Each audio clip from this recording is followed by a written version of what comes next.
Hi, everyone. On today's show, it's time to break down the WNBA rookies, where they are, how they've been faring, and what lies ahead for them in this league and beyond. And it all starts right now.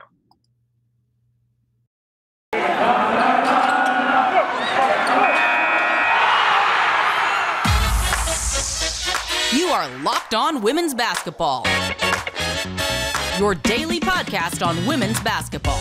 Part of the Locked On Podcast Network, your team every day.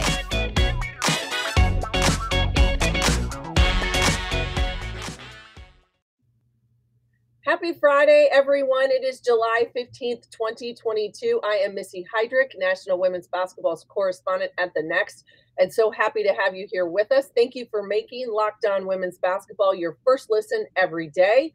We are free and available wherever you get your podcasts. You can follow me on Twitter and be sure to follow The Next Hoops at The Next Hoops and this podcast at Locked On Women's Basketball. We've passed the halfway mark of the WNBA regular season. And so today we're going to take a deep dive. We're going to look at the rookies around this league, check in on the race for the 2022 Rookie of the Year, and look at those first-year players who've been surprises, as maybe a few on the disappointment side throughout this league. And I am so happy to be joined today by Tony East, one of the outstanding journalists that covers women's basketball at The Next and beyond. He is a pro of podcasts, covers the Indiana Pacers and all things on the Indiana Fever beat. So Tony, let's start with this. I have this conversation with folks all the time during the college basketball season.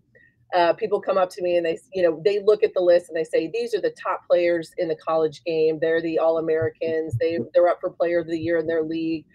There's this assumption that they are just going to magically transition and be on a WNBA roster and starting and averaging 30 minutes a game.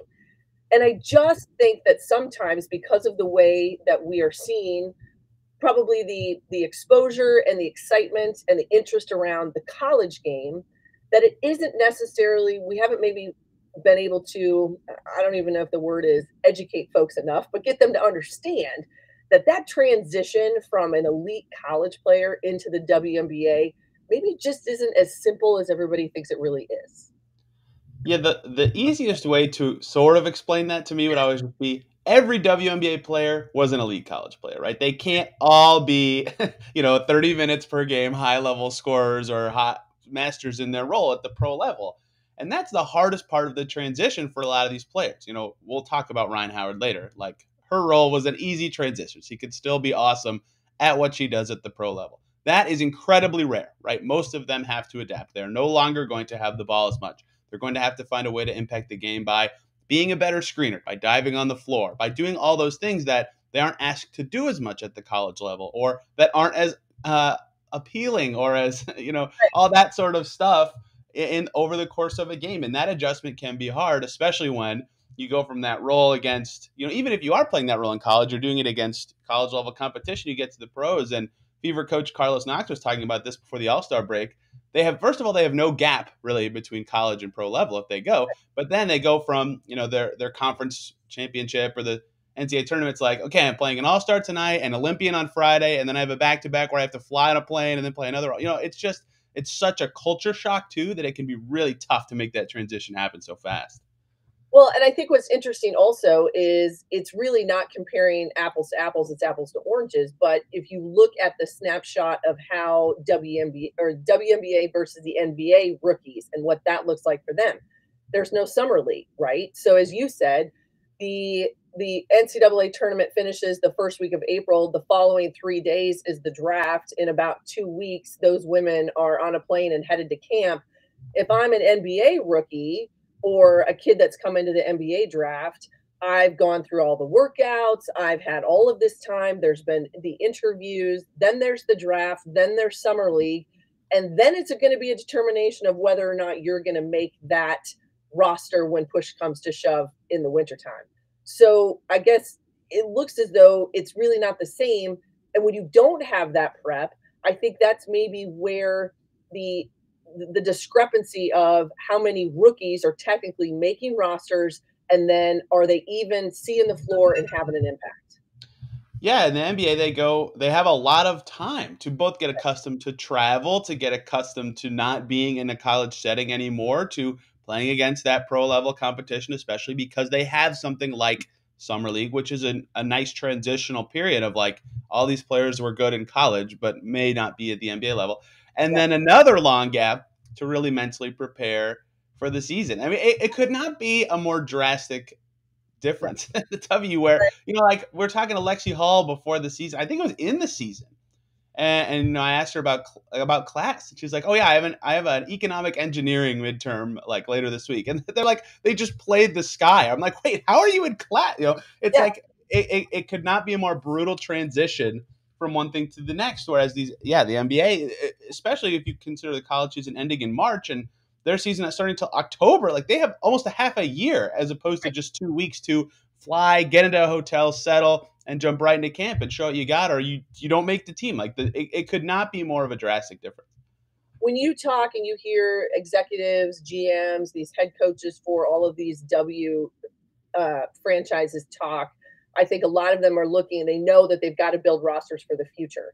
I had this conversation a month or two ago with James Kay, kind of looking at, what do these rosters really mean? Why is there not a spot? Is it the aging concept? It seems to me that they know they have to be able to have young talent on these rosters. However, they know that the experience and some of the marquee players in the WNBA are on the older side. Does this pendulum switch? Does it kind of swing back the other way? And do we start to see that younger generation of player be more of an impact player and really be the ones that everyone's going to see all the time?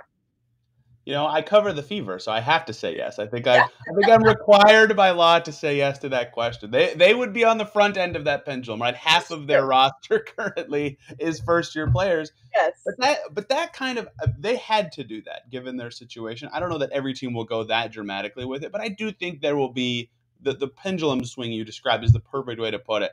Sort of a realignment for the brains of these GMs of like, okay, we finished out I don't even want to call it the first era of the WNBA. That seems like the wrong way to put it. But, a lot of these stars from the early days of the league are stepping out. Let's rethink how we structure our teams, how we get these rookies in there, because it can be tough to keep them or cut them after camp, but they have the most promise of those players to work through mistakes. So once you're not in the title chase anymore, it makes a lot of sense to keep as many of them around as you reasonably can on your team. Yeah, because if you are not necessarily sitting in one of those top, 8 are going to make it into the playoffs. We know that there's probably technically 3 or 4 that really are going to compete for that championship when push comes to shove. Does this have to be sort of like the feeder? It's, it goes back to that college scenario of, hey, I got to get my freshmen and sophomore some minutes. I got to get them some time.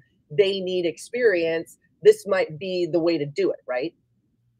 Yeah, and the Fever is too extreme to compare for an example, but exactly, that's exactly what it is. And then in year 2 or 3, when they're better and the team's a little better and they add a quality free agent and they're ready to take that step forward, they can be more confident putting their young players out there who have experience and have played throughout a season already. Like I think a good example of this, just to name one player, Shakira Austin with the Mystics, right? Like she's awesome and is playing every night for them because she's really good.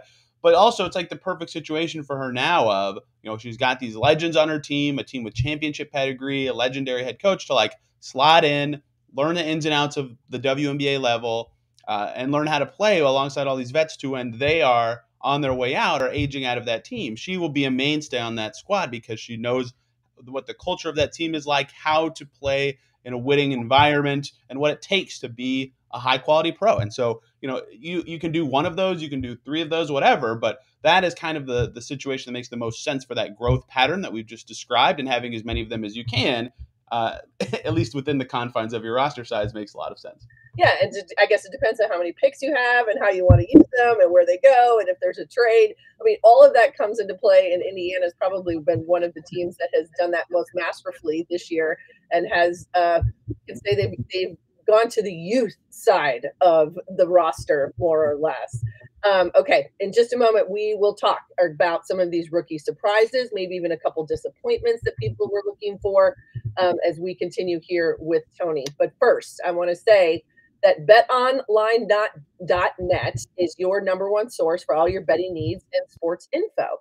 Find all of the latest sports developments, league reviews, and news, including what had been the playoffs for the NHL and Major League Baseball, which is hot and heavy, and the All-Star break is coming up. BetOnline is your continued source for all of your sporting wagering information, including live betting, esports, and scores. And betonline.net remains the best spot for all of your sports scores, podcasts, and news this season. BetOnline.net is the fastest and easiest way to check in on all your favorite sports and events, including MMA, boxing, and golf. If you are not up this morning already on a Friday, you would know that the Open Championship at St. Andrews is up and running.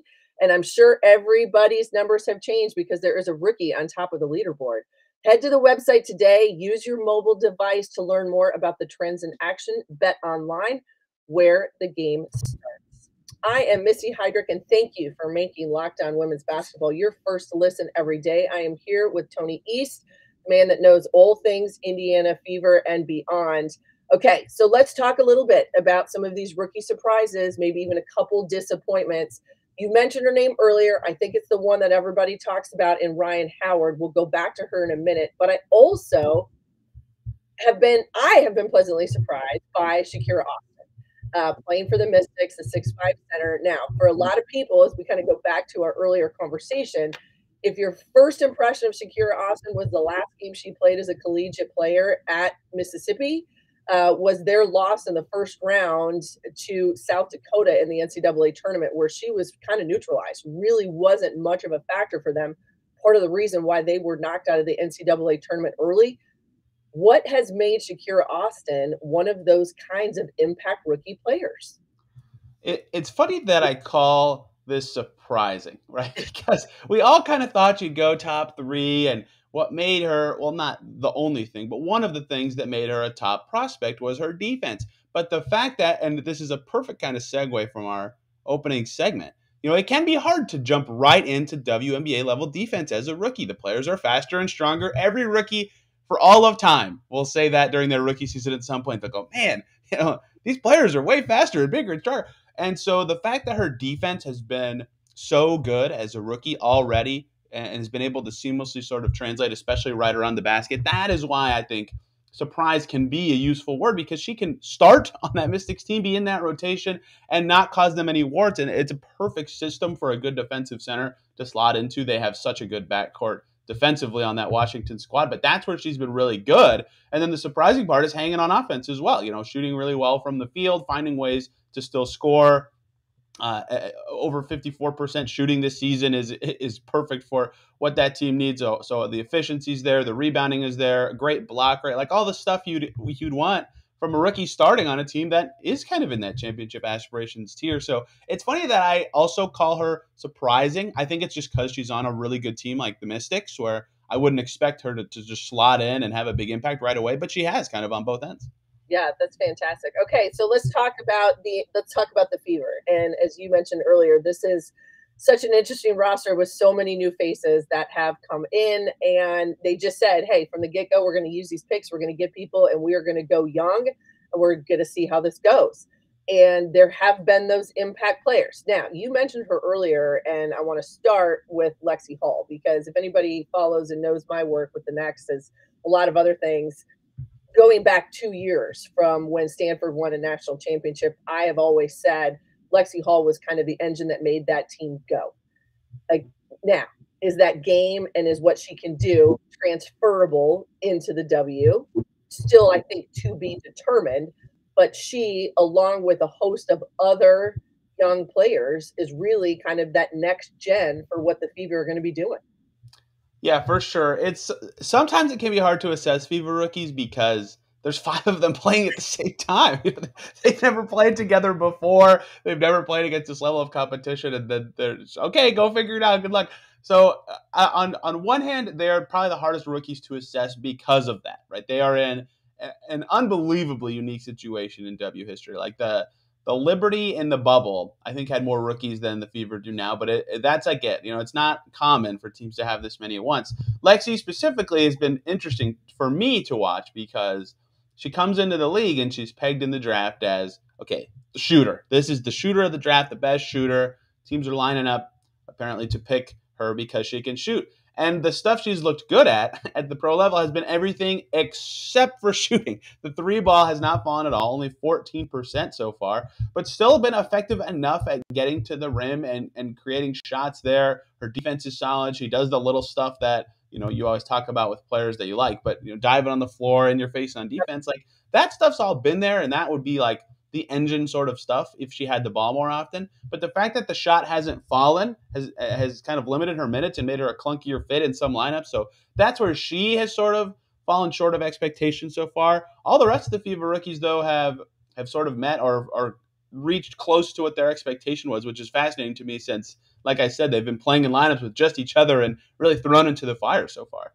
Yeah, Destanni Henderson, I think one of those players that seems like maybe has taken a few people by surprise. And if you were a bit surprised, maybe you didn't necessarily know how big of an impact player she was the last few years for South Carolina. I mean, she ran that show. She understood what Dawn Staley wanted. I think a kind of a quarterback on the floor within the college games. It seems as though that has been transferable for her. And she's finding a way to make herself one of those kind of players that in a couple years, it's going to be really hard to take her off the floor. Yeah, definitely. She's been, I think, a really interesting rookie for me to study because it's rare to watch a rookie have to deal with what she's going through, where she starts off as a rookie shooting so well from three, and then all of a sudden teams figure out what her WNBA skills are and really adjust to her scouting report-wise. Like, it's rare that a rookie has a good enough shooting impact that she has to adjust to different coverages mid-season. So that's something I've been talking to Carlos Knox about recently, is how does she, as a point guard who's already adjusting to a new league and new talent level, go from, okay, this has been working for me, to what do I do now? How do I impact the game now? At the start of the season, she was lights out, 19 points in the Fever's second game this season, a ton of good shooting nights from deep, and she's still a great shooter, 43.5% from deep so far. But now she's sort of evolving into, okay, how can I be a distributor? How can I run the second unit when I'm out there? And now that the Fever are pivoting to this Kelsey Mitchell at point guard experiment, there might be even more opportunity for Henny to be in that role where she's running an offense. So definitely has done a good job, especially considering she fell all the way to the 20th pick of finding a role. And now it's going to be about how can she adjust to new coverages and a new role with this Fever team.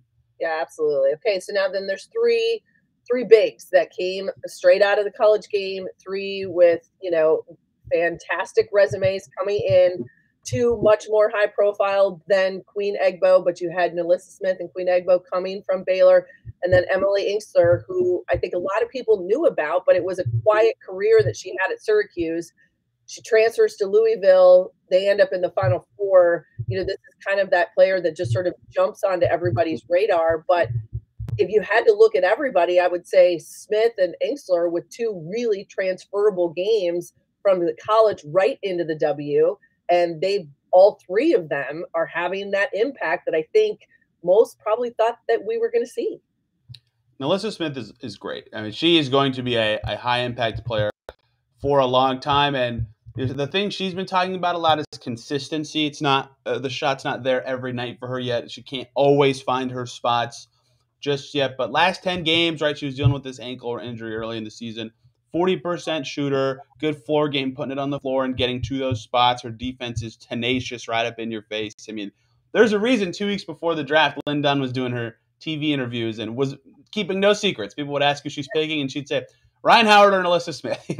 She knew that those would be the two most talented players in the draft, and getting NaLyssa Smith has been no short of perfect for what the Fever need right now. And if that three ball continues to develop in that way, which I think has been the most surprising part of her skill set, I mean, there's no doubt in my mind she can be a high-end option for a title team. And Emily Inkster is like, the best thing Emily Inkster ever said to me was, I wish there was a clone of me on my team. I would love to play with me, because she is like the perfect teammate. Everybody wants to play with an Emily Inkster. Gonna have your back at all times. That it's a kind of a meme phrase now, but the dog mentality kind of thing. Like I said this stuff for Lexi Hall, but Emily Inkster is like the little plays master, right? The best dive on the floor player, the best offensive rebounder, the hustle plays all-star. If that was a thing, she would be the captain of the team, and that's always very valuable. If she could finish at the rim, which she has so many opportunities there, that would really elevate her game because she's been so good at everything else. And Queen Egbo's added this mobility level on defense that the Fever have never had in recent seasons, and I didn't expect her to have an impact right away. But, we did our midseason award voting. Queen Egbo was the 5th player on the first team all-rookie. Like, her defense has been there already. Impact player for the Fever. She's got some work to do to fill in and find impact on the offensive end, but the fact that her defense has been that good already, the Fever have their 3-headed monster of their future front court already. There's a couple names that I think that I think it's hard to say disappointment, because I think we, again, go with those expectations that we have to be able to temper as players make this transition.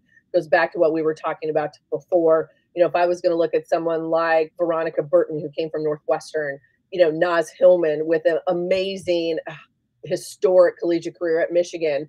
She's averaging about 13 minutes a game for Atlanta. That doesn't sound like a ton, but that's a great role player type person. Nia Clouden out of Michigan State, again, limited minutes at Connecticut. But I think these are the kind of players that are going to stay on these rosters, that people are going to want to build around. Front office folks know that these are the kind of individuals you want on your roster as you move forward, because that transition is going to come and you need some stability with younger players. 100%. Those are some player tabs I opened in case you brought them up for our to potentially disappointing rookies discussion. I also had Kirsten Bell's tab open with the Aces. Something I note about these players a lot too is they're usually on good teams, right? Because they fall back to something we said earlier of like their role is way different from college, and that can be hard to adjust to. Is like, okay, you don't have the ball as much anymore. Like your opportunities are coming in a different way now, and that can be hard. That stands out to me about Kirsten Bell, especially with the Aces. So I agree with all those players. They're trying to find their impact, and I think that it's smart of these teams to do what we talked about earlier, to continue to put them out there, give them the opportunities, give them the experience so they can grow and be, more valuable when they are called upon to do more, when they are thrown into a bigger role in future seasons. And I think that growth from year 1 to year 2, from rookie year to the year 2, that's what GMs, that's what head coaches want to be able to see. And I think that these are the kind of players that they absolutely can do that, no doubt about it. Okay, so next up, it is the race 2022 and WNBA Rookie of the Year. It is heating up. So we're going to talk about that in just a second.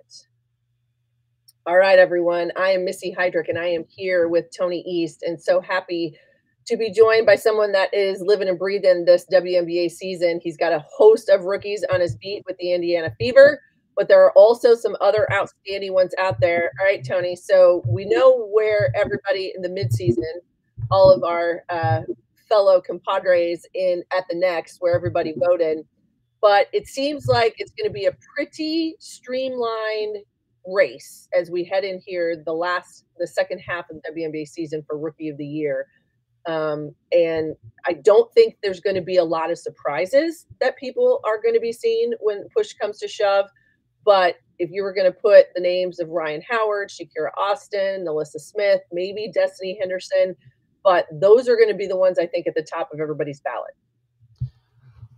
First impressions go a long way with this stuff, and Howard ran away with the first impression portion of the award. That doesn't really matter in these discussions when, the first time I saw Rhyne Howard in Indiana, she had 18 points in the first quarter. It's not 18 points in the game, 18 points in the first quarter. Like, her start to the season was ridiculous, and I, not to bury the lead completely on the conversation, but I think she's going to win. She has been the best rookie. She was an all-star. It's unlikely that a ton can happen in these last dozen or so games for these teams. That's too many, 10 or so games for these teams to really change that. But it has become closer since her dominance. They're not necessarily fallen or anything. Has had some clunkier games as the season has progressed, and she's translated. Whereas Shakira Austin, who I think is now firmly in second in this race, has sort of slotted into a role that is more natural for her in Washington and is there every night for them and is having that defensive impact. And that's why she got some votes in the next midseason awards poll. So Austin with a solid close to the season, if she can have, show some offensive growth that puts up the stats that people like to see for these award votings, I think she could sneak into this discussion. But Howard seems like she's got a pretty firm grip on it just because she was, there was a reason she was an all-star. At the beginning of this season, she was one of the, I jokingly said this in our next Slack about a month into the season, like she had an MVP case for a while. She was that good to start this season. So there are a couple rookies in this mix, especially if they close strong, and we can talk about Smith in that mix as well. But Howard has just been that good so far to me that it's going to be very hard to upend her from the top of that list. No, I think you're absolutely right. And again, it goes back to making that transition. And I think everybody's looked at Rhyne Howard over the last couple of years at her time in Kentucky and said, this is that she's the prototypical WNBA player, a kind of kid that can turn it on as necessary. She can dominate. She's athletic. She's skilled. You get to the rim. It's the speed of the game. It's consistently playing downhill, which is the difference, which is the difference. And when you look at that Atlanta team and what they've kind of tried to build around her and making themselves playoff contenders here, I think that elevates her level of saying, you know what, you can't have a team that's going to go from where they were to being a playoff contender without an impact player. A rookie is a great way to be able to do that. But her ability to be able to take it to that next level early. But now it's going to be about the consistency factor. And I think that a lot of people are going to say, well, what's going to happen in year two? 100%. Can we get rid of the word motor from the lexicon of the pre-draft process? Please. I know. I'm with you there. Thank you. Motor is a car part, not a draft analysis tool. That is what I'm going to say from now on if that is hinted at for a top prospect ever again. Yeah. Her transition from year 1 to 2, and all these top rookies, Smith, Austin, all of them, will be fascinating because of what we talked about earlier. Like this is just the most random player I'm going to use to describe this, but being in market from year 1 to 2 is also really helpful where your training staff is, where your coaching staff is, where some of your teammates are. I remember seeing Kathleen Doyle with the Fever being in Indy, being able to train a bunch with her teammates. Like that is really valuable, even for players who aren't dominant rookies. That's really helpful. Chelsea Perry was here in Indy a lot this offseason too, and she was rehabbing, but being around teammates. Kelsey Mitchell was here. They had a few other training camp invitees hanging around. Like that is really valuable time. And so for Howard, for Smith, for Austin, that not having to go through the rigors of class and college games throughout the winter will actually help them, I think, settle in and be with their coaching staff and their teammates in a way that will help them grow into year 2. And especially with Howard on a team that went through a ton of turnover in Atlanta this past offseason, and both the coaching staff, I mean, everywhere, everybody knows what happened with the Dream. It will be even more so beneficial to be settled into a situation and with the franchise as they go from this Rookie of the Year race to year 2. Well, and I think you're right, because, I mean, that's the part, this is the job now, right? Right. You are a pro. And so you have to look at it that way, that this is what you do every day. This is the training. And I think there's the other aspect of it, that it's both the on and off the court piece, that you have to have them surrounded by people within the organization, within the franchise, the front office, the training staff, what have you, that those are helping them make that next step. But it is also about the game and what happens there. But there's a lot of other peripheral things that go on for professional athletes that you've got to hone in on. What are the decisions you're going to make as it relates to playing overseas? Is that something you're going to do? What's the time frame? How does that fit into the plan? Those are all, I think, the conversations that these young players, all of the rookies across the league, are going to have. Yeah, especially the overseas question's big when you're younger, because a lot of them like to pick some of these shorter seasoned overseas teams so they can come back and be a part of camp and things like that instead of missing early time in their second year. If they even go, it's less common for some of those younger players to go after their rookie season because they went from college straight to the pro level. So yeah, those sort of decisions, and just sometimes I hated this word when I was growing up, and I'm going to use it anyway. Like adulting, learning how to grow up, like that is part of this as well. And it's a big maturity stage to be on your own after your first pro season. Like that is a big growth point as well, even beyond the basketball court. That does help you settle in as a player. So I hate to use a word I used to cringe at when people would say it, but I think it is valuable in this discussion. It's true, and it's not easy. And I think that's the other part of that, right? Is that we have to remember that any rookie in any professional sport, women's basketball, the NBA, we're still talking about people that are, early 20s. And so we are making a lot of changes and moves and decisions that are in both short-term and long-term. You got to be in the short game and the long game as it relates to what that career looks like, what you want to do business venture-wise. All of those things are opening, and it becomes more of that factor. We talk a little bit about age, and I'm going to date myself, but I feel like as people get older, sometimes you you could still be a rookie. You could still be somebody that's, has a lot of experience, but hasn't necessarily made your mark in wherever you are. There's actually two names that someone brought up to me the other day. I looked at Rebecca Gardner in Chicago, Christy Wallace, who's in Atlanta. These are players that have been removed from the college game for many years, but have made their way back to the W and are considered rookies, first-year players, but also impact players, which is a really interesting mode and kind of a different feel than what we're normally used to. They have the adulting, Missy. That's what it is. They do. They have the experience. But it does help to have that they've played professionally in other places, obviously, but they do part of their game and part of the reason they stick when they're a rookie at such an advanced age. That sounds wrong to say, but for a rookie, I should say, for an advanced age, is that maturity. Like Rebecca Gardner comes in and she knows how to defend professional players. That's her big thing for this Sky team so far. So that's like what her calling card has been, and that's super rare for traditional rookies. But someone who's played professionally so much, she understands how to do that sort of thing already. So I think that is where, with those two specifically, you're seeing that more often. Is they're better at the nuanced parts of the game and those sort of things. Well, and I think it actually speaks volumes to maybe some of the direction of the league as well. To say that we've got general managers and coaches that are thinking outside the box a little bit, that these are the types of players that can be impact. They don't have to give you 20 and 10 and play 35 minutes a game. But again, experience goes a long way. Understanding the scope of what happens both inside and outside of the bubble of your team, a locker room, adulting / experience sometimes can go a long way in helping younger players along, giving them a good example. And I think that this is something that maybe isn't going to just be a small trend that we're seeing this year with a couple of these kind of players, but maybe something that people transfer down the road. Yeah, Emma Cannon was sort of that as well, and pretty recently. So I've seen kind of that up close. And that can be valuable too, because once they become a vet so quickly, they're like inexperienced, but still old. It's a good combo of knowledge and skill to have to both be a vet and be growing with rookies. So I think that path will become a little more prevalent, especially like all it takes is one or two success stories to really have every franchise see what it can be and see how it can help your team, not just from that one player's perspective, but from an entire team perspective. Absolutely. Okay, I am not going to hold you to it, but we know that the race for the Rookie of the Year is coming.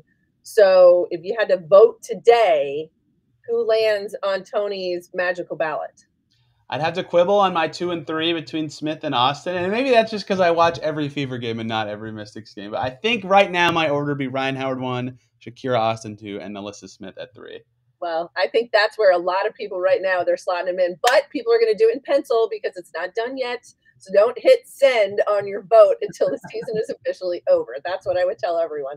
Let it play out, folks. Let it play out. All right. It has been awesome to be able to talk with Tony. Tony, where does everybody find you throughout the course of each and every day? The Next Hoops is the place to go for all the women's basketball coverage and my Fever coverage. And in fact, my next story is about the Fever rookies. So I have a little tidbits on all of them. So this is perfect timing for this. That should be out this weekend. And at TEastNBA on Twitter for my thoughts about everything, which is usually just random basketball tweets at whatever time of day I am on my phone. Well, that's perfect. So thank you so much for coming. You can find me, Missy Heidrick, at Missy Heidrick on Twitter. And, of course, all of my amazing colleagues, including Tony, by following us at The Next Hoop and this podcast at Locked On Women's Basketball. Thank you for making Locked On Women's Basketball your first listen every day. Please join us next week. More episodes are coming. The final weeks of the regular WNBA season are here. And you're going to find everything you need to know right here with us on Locked On Women's Basketball. For your second listen, get up to date on the latest news and rumors in the NBA in just 30 minutes. If there is not news going on in the NBA, then it is a slow day. And let me tell you, there is a lot going on. You can do it every day with Locked On NBA. Locked On NBA is your daily NBA update in just 30 minutes. Thank you, everybody. Thanks for joining us. Have a fantastic day and keep coming back to Locked On Women's Basketball for everything you need to know.